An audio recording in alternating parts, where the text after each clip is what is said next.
आज हम बात करेंगे एक ऐसे संत की जिन्होंने मानो घोर कलयुग में भक्ति युग को पुनः जीवित कर दिया हो। ऐसे संत की जिन्होंने लाखों जीवों को भक्ति मार्ग पर चलने के लिए पुनः जागृत किया हो। और ये ऐसे संत है जिनके पास आपको सभी आध्यात्मिक प्रश्नों का जवाब मिलेगा। प्रभु भक्ति में लीन रहते हुए भी आप कैसे सहज और सरल गृहस्थ जीवन जी सकते हैं, ये बाबा जी आपको बताएंगे। तो चलिए आपको ले चलते हैं संतों के जीवन की ओर। इनका नाम है श्री हित प्रेमानंद जी महाराज, जो कि इनके वैराग्य धारण करने के पश्चात पड़ा। इनके बचपन का नाम अनिरुद्ध कुमार पांडे था। इनका जन्म कानपुर जिले के अखरी गांव में हुआ। इनके पिताजी का नाम शंभू पांडे और माताजी का नाम रमा देवी था। इनके घर में पहले से ही भक्तिमय वातावरण रहता था। सबसे पहले महाराज जी के दादाजी ने संन्यास ग्रहण किया था, फिर इनके पिताजी ने भी वही मार्ग चुना। इनके परिवार में श्रीमद् भागवत गीता जी का पाठ प्रतिदिन होता था, तो महाराज श्री की रुचि भी पूजा पाठ में जमने लगी। 5वीं कक्षा से ही श्री गीता जी का पाठ प्रारंभ कर दिया और 13 वर्ष की उम्र में इन्होंने गृह त्याग करने और ब्रह्मचारी बनने का फैसला ले लिया और गृह त्याग भी कर दिया। इसके बाद सन्यासी जीवन की शुरुआत में वे वाराणसी में आ गए और यहीं पर जीवन बिताने लगे। शुरुआत में वे शिव भक्ति मार्ग के पथिक थे। माता गंगा में दिन में 3 बार स्नान व पूजन करने के पश्चात दिन में केवल 1 बार ही भोजन ग्रहण करते थे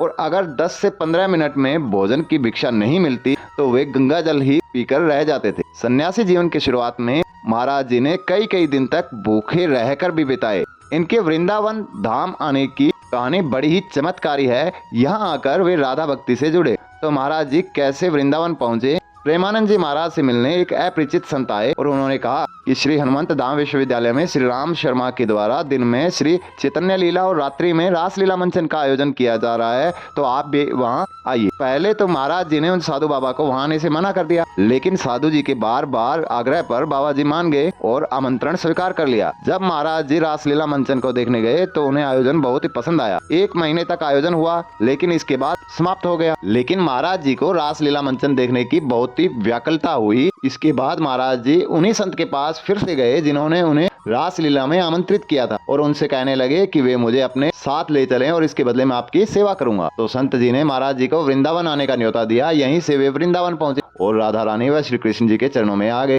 यहाँ गौरांगी शरण जी महाराज को महाराज जी ने गुरु माना और श्री हित राधा वल्लभ संप्रदाय से जुड़ गए, राधा भक्ति में लीन हो गए। पिछले कुछ समय से महाराज जी राधा केली कुंज आश्रम में निवास करते हैं और अपनी सत्संग से भक्तों को निहाल करते हैं। और कुछ पढ़े लिखे व टेक्नोलॉजी फ्रेंडली शिष्यों ने उनसे जब अपने सत्संग को YouTube पर चलाने को बोला तो वे मान गए और YouTube पर भजन मार्ग नाम से चैनल पर प्रसारण करने लगे। उनका कार्यक्रम एकांतिक वार्तालाप आध्यात्मिक रुचि वाले युवाओं में बहुत ही प्रसिद्ध है।